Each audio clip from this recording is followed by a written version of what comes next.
আসসালামু আলাইকুম। আমি আজকে আপনাদের সাথে আমার নতুন একটা অভিজ্ঞতা শেয়ার করছি। আমি বাজারে গিয়েছিলাম মাছ কেনার জন্য।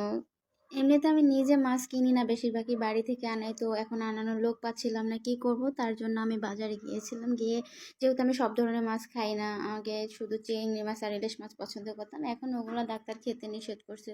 তবুও চিংড়ি মাছ নিয়েছি আর লোটা মাছ নিয়েছি। ফার্স্ট টাইম আমি এটা কিনেছি। আগে কখনই আমি নিজে কিনি না বা রান্না করেও নি নিজে। এই ফার্স্ট টাইম।